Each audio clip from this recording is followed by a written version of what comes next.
সুবহানাহু ওয়া তাআলা যে আমাদেরকে ডাকেন, এটা রাসূলুল্লাহ সাল্লাল্লাহু আলাইহি ওয়াসাল্লাম তো আমাদেরকে জানিয়েছেন। কখন ডাকেন? প্রত্যেক রাতে ডাকেন। কখন? যখন আর কিছু সময় বাকি আছে, ফজর হয়ে যাবে, ওই সময় ডাকেন। ইয়ানজিলু রাব্বুনা তাবারাকা ওয়া তাআলা ইলা সামাঈদ দুনিয়া হিনা ইয়াবকা মিন সুলুসিল লাইলিল আখিরা। আল্লাহ সুবহানাহু ওয়া তাআলা প্রত্যেক রাতে আর কিছু সময় বাকি থাকতে তখন তিনি প্রথম আকাশে আসেন এবং আল্লাহ ডাকেন, মাইয়াস্তাগফিরুনি আগফিরু লাহু। আসো, কে আছো আমাকে ডাকবে, আমি তাকে ক্ষমা করব। তাহলে আল্লাহ সুবহানাহু ওয়া তাআলা আমাদেরকে প্রতিদিন ডাকেন। এটা হচ্ছে আল্লাহ সুবহানাহু ওয়া তাআলার পরিচয়। প্রত্যেকটা নবী এই দাওয়াতই দিয়েছেন। প্রত্যেকটা নবী।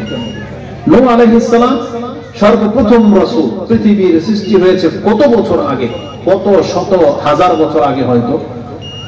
তখন প্রথম নবী, তিনিও তার জাতিকে বলেছিল, ফাকুলতু আস্তাগফিরু রাব্বাকুম ইন্নাহু কানা গাফফারা। আমি আমার জাতিকে বলেছিলাম যে তোমরা আল্লাহর কাছে ক্ষমা চাও, নিশ্চয়ই তিনি হচ্ছেন ক্ষমাশীল। আর ওই আয়াতটাই আল্লাহ সুবহানাহু ওয়া তাআলা আমাদের এই কোরআনে রেখেছেন। কেন? যাতে করে আল্লাহ বোঝাতে চেয়েছেন প্রথম রাসূলের কথা এবং সর্বশেষ রাসূলকে এটা জানানো হয়েছে। তার মানে এর মাঝখানে কোনো নবী বাকি ছিল না। সবাই তার জাতিকে আল্লাহর কাছে ক্ষমা চাওয়ার জন্যই ডেকেছিলেন। এটাই হচ্ছে মূল, এটাই হচ্ছে আমাদের হক। ক্ষমা চাওয়া, ক্ষমা পাওয়া, এটা হচ্ছে আমাদের হক। কারণ আল্লাহ হচ্ছেন গফুর গফফার, আর আমরা হলাম পাপী। এজন্য আমাদেরকে আল্লাহর কাছে ক্ষমা চাইতে বলা হয়েছে। আমরা যদি ক্ষমা চাই, আল্লাহ আমাদেরকে মাফ করে দেন। হাদিসে কুদসি ইমাম মুসলিম রাহিমাহুল্লাহ তিনি একটা হাদিস কোট করেছেন, যেটা আপনি কিতাবুল বিররি ওয়াস সিলা 46 নম্বর অধ্যায়ে পেয়ে যাবেন। হাদিসটা হচ্ছে 6466, 15 নম্বর অধ্যায়, তাহরিমুল যুলম, জুলুম করা হারাম। এই পর্বে ইমাম মুসলিম হাদিসটাকে এনেছেন, যেখানে আপনি পেয়ে যাবেন যে আল্লাহ সুবহানাহু ওয়া তাআলা আমাদেরকে ডেকে বলেন, ইয়া ইবাদি ইন্নী হারামতু যুলমা আলা নাফসি ওয়া জাআলতু বাইনাকুম মুহাররামান ফালা তাযালামু। এই হাদিসের মধ্যেই কথাটা আছে যে আল্লাহ সুবহানাহু ওয়া তাআলা বলেছেন, হে আমার বান্দারা তোমরা শোনো, আমি আমার নিজের উপরে জুলুম করাটাকে হারাম করেছি এবং ওই জিনিসটা তোমাদের উপরে হারাম করে দিলাম। খবরদার তোমরা একে অপরের উপরে জুলুম করবে না। এই হাদিসের মধ্যে আল্লাহ সুবহানাহু ওয়া তাআলা বলেন, ইয়া ইবাদি ইন্নাকুম তুখতিউনা বিল-লাইলি ওয়ান-নাহার। তোমরা রাত দিন কত পাপ করো। ইন্নাকুম তুখতিউনা বিল-লাইলি ওয়ান-নাহার ওয়া আনা আগফিরু যুনুবা জামিআ। আর আমি এমন এক সত্তা যে আমি সমস্ত পাপগুলোকে ক্ষমা করে দিয়ে থাকি। অতএব ফাস্তাগফিরুনি, তুমি আমার কাছে ক্ষমা চাও, আগফির লাকুম, আমি তোমাকে ক্ষমা করে দেব।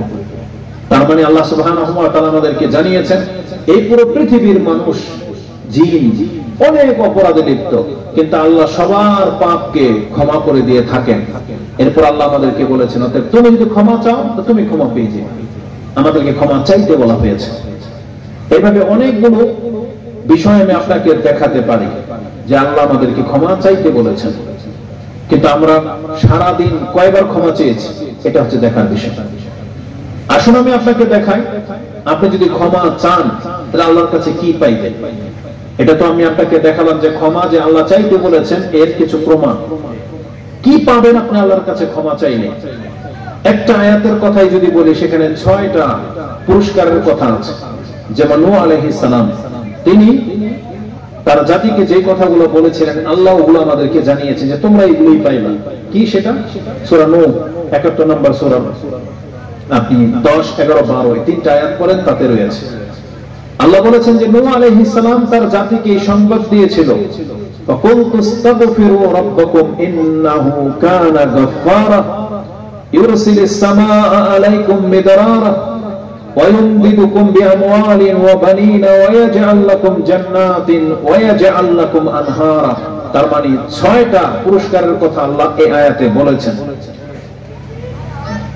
যেই ব্যক্তি ক্ষমা চাইবে তার প্রথম পুরস্কার হলো, যেই দিন তার মুখ থেকে ইস্তিগফার শব্দটা বেরোবে যে আল্লাহুম্মা গফিরলি বা আস্তাগফিরুল্লাহ, যেই পাপকে উদ্দেশ্য করে সেটা বলবে, ওই পাপ তখনই মাফ।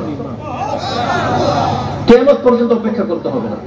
আপনি যখন বলবেন আল্লাহ আমাকে ক্ষমা করে দাও, ওই তখনই আপনাকে ক্ষমা করে দেওয়া হবে। ইন্নাহু কানা গাফফারা, এর গ্যারান্টি কোরআনে রয়েছে, হাদিসে রয়েছে। আপনাকে যে ক্ষমা চাইলেই যে ক্ষমা করে দেওয়া হবে, আর যতবার ক্ষমা চাইবেন ততবারই ক্ষমা করা হবে, এই মর্মে স্পষ্ট কোরআনে এবং হাদিসে নাস রয়েছে। যেমন কোরআনে আল্লাহ সুবহানাহু ওয়া তাআলা তিনি তার এক বান্দার কথা আমাদেরকে জানিয়েছেন, যে আয়াতটি আপনি সূরা কাসাস 28 নম্বর সূরা 16 নম্বর আয়াতে পেয়ে যাবেন। তাতে আল্লাহ বলেছেন যে আল্লাহর এক বান্দা জুলুম করেছিল এবং বলেছিল রব্বি ইন্নী যালামতু নাফসি ফাগফিরলি, এতটুকু শুধু বলেছিল যে আমার প্রতিপালক, আমি আমার নফসের উপরে জুলুম করেছি, অতএব আপনি আমাকে ক্ষমা করে দেন। শুধু বলেছে আমাকে ক্ষমা করে দেন, আল্লাহ বলেছেন ফাগাফারা লাহু, আমি সাথে সাথে তাকে ক্ষমা করে দিলাম। কেন? ওয়াকানা আল্লাহু গফুরুর রহিম, কারণ আল্লাহ হলেনই ক্ষমাশীল এবং দয়ালু।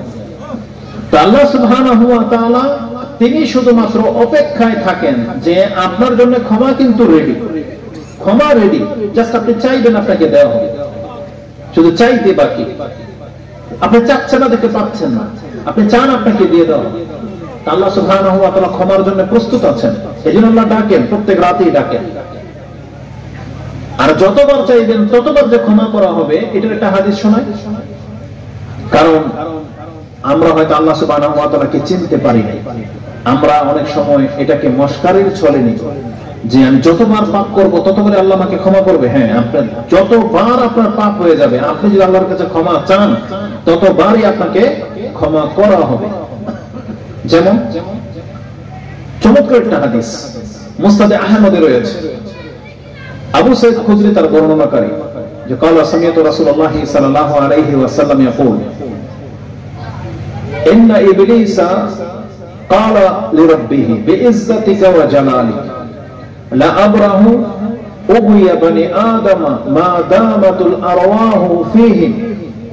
হে আল্লাহ, আমি তোমার বরত্ব এবং তোমার ইজ্জতের কসম করে বলতেছি, আমি কোন একটা আদম সন্তানকে ছাড়ব না যতক্ষণ পর্যন্ত ওর দেহের মধ্যে প্রাণ আছে, আমি ওকে গোমরাহ করতেই থাকি। এটা হচ্ছে ইবলিসের চ্যালেঞ্জ। আল্লাহ ওকে ক্ষমতা দিয়েছে যে ঠিক আছে, আর ইবলিস কিন্তু সেটা করে দেখিয়েছে। ইবলিস পৃথিবীর বহু মানুষকে কিন্তু গোমরাহ করে ছেড়েছে। পৃথিবীর বহু মানুষ কাফের, পৃথিবীর অধিকাংশ মানুষ কাফের, পৃথিবীর অধিকাংশ মানুষ নাস্তিক, মুনাফিক এবং মুশরিক। অল্প কিছু মানুষ শুধু আল্লাহর ইবাদত করে, অল্প কিছু মানুষ। তো এই দিক থেকে ইবলিস এদেরকে গোমরাহ করে ছেড়েছে। এখন আমাদের পালা, আমাদেরকেও ইবলিস গোমরাহ করার মধ্যেই থেকে গেছে। তাই বলে কি তারা আমরা নাজাত পাবো না? যেটা ইবলিস বলেছে আজকে আপনি গোমরাহ হন বা না হন, মরার সময় অবশ্যই আপনি গোমরাহ হইতে পারেন, মরার আগে। কারণ তখন আপনার শক্তি কাজ করে না, বাক শক্তি বন্ধ হয়ে যায়, আপনি আবল তাবল বলতে পারেন, শয়তান আপনাকে দিয়ে বলে ফেলতে পারে। যেমন আপনি দেখতে পান না, একজন ব্যক্তি যখন বৃদ্ধ বয়সে মরে যায়, তার কানের সামনে গিয়ে যদি 1000 বার বলেন না যে দাদা নানা বলেন লা ইলাহা ইল্লাল্লাহ, আপনি বের করতে পারবেন না তার মুখ থেকে।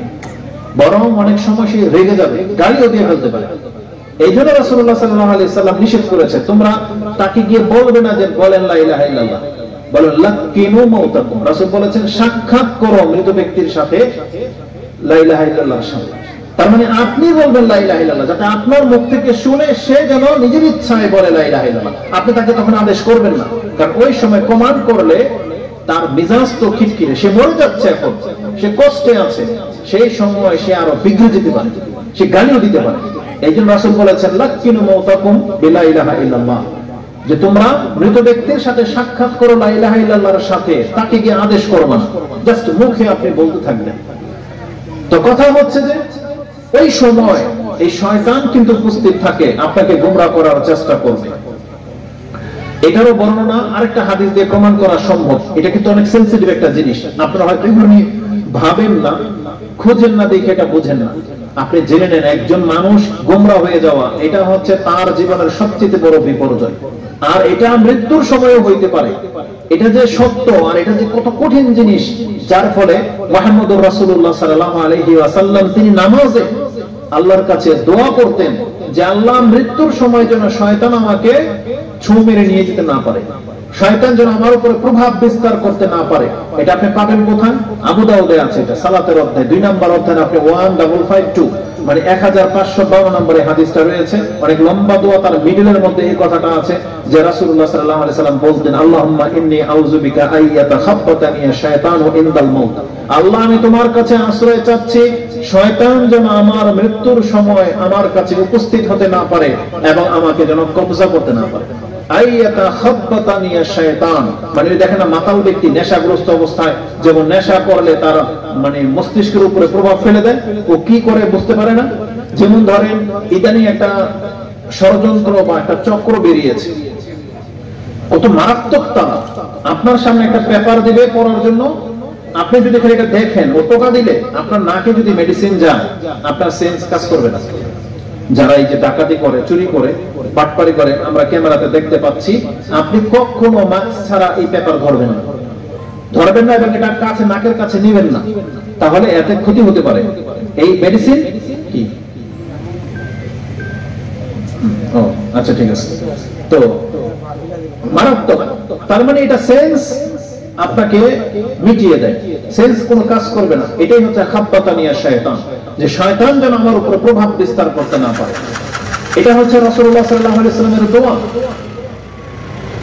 এই দোয়া থেকে এবং শয়তানের ওই কথা থেকে এটা প্রমাণ হয় যে শয়তান মরা পর্যন্ত আমাদেরকে কিন্তু গোমরাহ করতেই থাকবে।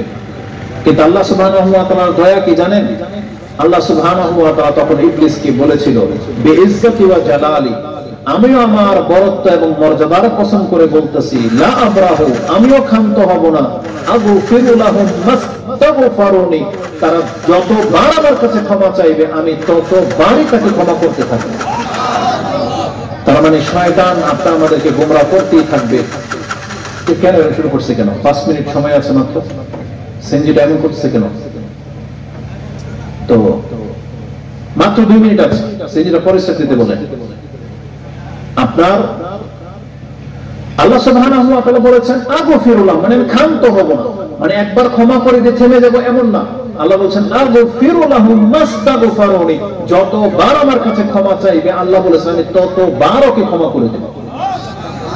হাদিসটা মুসনাদ আহমদে 11244 এ রয়েছে। ওখানে পেতে আপনার কষ্ট হবে, আপনাকে সহজ নাম্বার বলে দিই।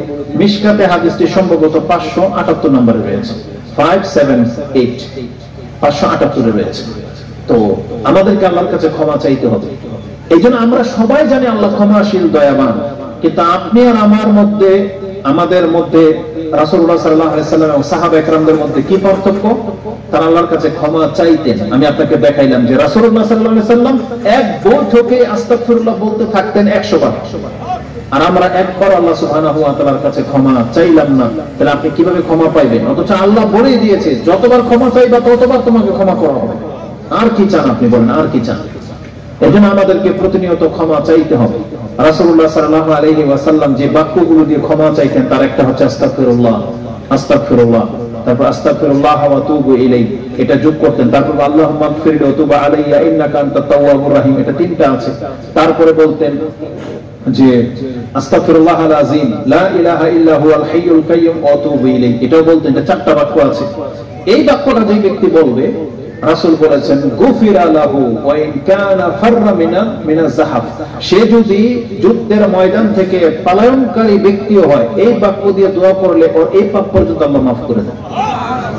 এটা আপনি আবু দাউদে 1517 মানে 1517 নম্বরে পেয়ে যাবেন, এবং তিরমিজিতে হাদিসটি 3857 সম্ভবত রয়েছে। তবে আবু দাউদে পাবেন ওটা, যে রাসূলুল্লাহ সাল্লাল্লাহু আলাইহি সাল্লাম বলেছেন কেউ যদি বলে আস্তাগফিরুল্লাহ আল আযীম বা রাব্বি আস্তাগফিরুল্লাহ আল আযীম লা ইলাহা ইল্লা হুয়াল হাইয়ুল কাইয়্যুম ওয়া আতুবু ইলাইহি, এটা বললে আপনার এত বড় পাপ পর্যন্ত ক্ষমা হয়ে যাবে। ক্ষমাটা যে কত মুখ্য আপনি দেখেন। এই যে আমাদের একটু আগে একজন শেখ এখান থেকে বক্তব্য দিয়ে উঠে গেলেন, উনি কিন্তু শেষ একটা কথা বলেছেন। কি বলেছেন বলেন তো? কারণ মনে নাই তো? পুরো বক্তব্য তো কি মনে রাখবেন? যখন তার শেষ কথাটাই তিনি বলেছিলেন, যখন আপনারা শুনবেন যে আমি মরে গেছি, তখন আপনারা আল্লাহর কাছে বলেন আল্লাহকে ক্ষমা করে দিন। আচ্ছা কেন বলেন তো? আমরা কেন একে অপরের কাছে ক্ষমা চাই? যে আমার জন্য আল্লাহর কাছে ক্ষমা চাই কেন? রাসূলুল্লাহ সাল্লাল্লাহু আলাইহি সাল্লাম বলেছেন যে সন্তান 7 প্রকারের আমল আপনার কবর পর্যন্ত যাবে। রাসূল বলেছেন সাবউন ইয়াজরু লিল আবদি ইয়াজরি লিল আবদি আজরুহুন্না ওয়া হুয়া ফিল কবরি বাদা মাউতিহি। এই ব্যক্তি মরে গেলে যখন কবরে থাকবে 7টা কর্ম যদি সে করে যায়, তাহলে এই 7টা কর্মের নেকি তার কবর পর্যন্ত যাবে। তার একটা হলো আল্লামা ইলমা, যে ব্যক্তি কোনো ইলম রেখে গেল, ছেড়ে গেল। কারা নাহারান, যে ব্যক্তি একটা নহর কেটে রেখে গেল, একটা নহর বা কেনাল করে দিয়ে গেল। হাফারা বীরান, যে ব্যক্তি একটা নলকূপ প্রতিষ্ঠিত করলো, মানে এক কথায় পানির ব্যবস্থা করে দিল। মানে গারাসা নাখলান, যে ব্যক্তি খেজুর গাছ লাগায়, আম গাছ লাগাইলে হবে না, খেজুর গাছই লাগবে। মান বানা মসজিদান, যে ব্যক্তি মসজিদ বানায়। মান ওয়ারাসা মুসহাফান, যে ব্যক্তি কোরআনের কপি বা মুসহাফ রেখে যায়। আর 7 নাম্বার হচ্ছে মান তারাকা ওয়ালাদান ইস্তাগফিরু লাহু মিন বাদি মাউতিহি, কেউ যদি এমন সন্তান ছেড়ে যায় যে সন্তান তার মৃত্যুর পর তার জন্য ইস্তিগফার করবে। কি করবে? ইস্তিগফার করবে, যে বলবে রব্বি গফিরলি ওয়া আবি, রব্বি গফিরলি ওয়া উম্মি, রব্বি গফিরলি ওয়া লাহুম, আল্লাহ তুমি আমাকে এবং আমার পিতামাতাকে ক্ষমা করে দাও। ইব্রাহিম আলাইহিস সালাম, নূহ আলাইহিস সালাম, প্রত্যেকের দোয়ার মধ্যে এটাই পাবেন, রব্বি গফিরলি ওয়া লিওয়ালিদাইয়া ওয়া লিমান দাখালা বাইতিয়া মুমিনান ওয়াল মুমিনাত। এটা আছে সূরা নূহের মধ্যে। ইব্রাহিম আলাইহিস সালাম বলতেন রব্বি গফিরলি ওয়া লিওয়ালিদাইয়া ওয়া লিল মুমিনিনা ওয়াল মুমিনাতি ইয়াওমা ইয়াকুমুল হিসাব। আল্লাহ বিচারের মাঠে আল্লাহ তুমি আমাকে, আমার পিতামাতাকে, আমার মুসলিম ভাই বোনদেরকে আল্লাহ তুমি ক্ষমা করে দিও। ক্ষমা সবকিছুর মধ্যে ক্ষমা। রাসূলুল্লাহ সাল্লাল্লাহু আলাইহি ওয়াসাল্লাম নামাজে কতবার ক্ষমা চাইতেন আপনি জানেন? শুরুই হয়তো ক্ষমা দিয়ে, ইস্তিগফারের মধ্যে ক্ষমা আছে, আল্লাহুম্মা বাইদা বাইনি ওয়া বাইনা খাতায়া, এটার মধ্যে ক্ষমা। তারপরে নামাজে যদি এরকম কিছু প্রয়োজন পড়তো, সূরা ফাতিহা বা কিরাতের সময় ক্ষমা চাইতেন। রুকুতে আয়েশা রাদিয়াল্লাহু তাআলা আনহা বলেন রাসূলুল্লাহ সাল্লাল্লাহু আলাইহি ওয়াসাল্লাম সবচেয়ে বেশি রুকুতে এবং সিজদাতে যেটা বলতেন, আকসিরু আইয়াকুল সুবহানাকাল্লাহুম্মা রাব্বানা ওয়া বিহামদিকা আল্লাহুম্মা ইগফিরলি, আল্লাহ তুমি পবিত্র, আল্লাহ তুমি আমাকে ক্ষমা করো। সুবহানাকাল্লাহুম্মা রাব্বানা ওয়া বিহামদিকা, আল্লাহ তোমার প্রশংসা, রব্বি গফিরলি, আল্লাহ তুমি আমাকে ক্ষমা করো। ফি রুকুই ওয়া সুজুদ, রুকুতে সিজদাতে সবচেয়ে বেশি এটা বলতেন। তারপরে সালাম ফেরানোর পূর্বে তিনি ইস্তিগফার করতেন। আর সবচেয়ে বড় কথা হলো রাসূলুল্লাহ সাল্লাল্লাহু আলাইহি ওয়াসাল্লাম তিনি সালাম শেষ করে দিয়ে প্রথম যে বাক্যটা বলতেন সেটাই হচ্ছে আস্তাগফিরুল্লাহ, আস্তাগফিরুল্লাহ, আস্তাগফিরুল্লাহ। নামাজ শেষ, আর তিনি প্রথম বলতেছেন আস্তাগফিরুল্লাহ, 3 বার করে বলতেছেন আল্লাহ আমাকে ক্ষমা করো, আল্লাহ আমাকে ক্ষমা করো, আল্লাহ আমাকে ক্ষমা করো। সিজদায় বলতেছেন, 2 সিজদার মাঝখানে কি বলতেছেন? রব্বি গফিরলি, রব্বি গফিরলি, রব্বি গফিরলি। সব ক্ষেত্রে ক্ষমা। তো নামাজের শেষে কেন রাসূলুল্লাহ সাল্লাল্লাহু আলাইহি ওয়াসাল্লাম ইস্তিগফার করতেন? এটার অনেক কোনো কারণ থাকতে পারে, হিকমা। আমি যেটা জেনেছি, ইমাম তিরমিজি একটা হাদিস কোট করেছেন, আবি উমামা তিনি বলেন যে রাসূলুল্লাহ সাল্লাল্লাহু আলাইহি ওয়াসাল্লামকে জিজ্ঞাসা করা হয়েছে কোন দোয়া শোনা হয়, আইয়ু দুআই আসমা বা ইউসমা, কোন দোয়া শোনা হয় মানে কবুলযোগ্য হয়। রাসূল বলেছেন আদোয়া লাইলিল আখির, জৌফিল লাইলিল আখির, শেষ রাতে যেটা দোয়া করা হয় সেটা, ও দুবুরি সালাওয়াতিল মাকতুবা, আর 5 ওয়াক্ত নামাজের পরে যে দোয়া করা হয় এটা কবুল হয়।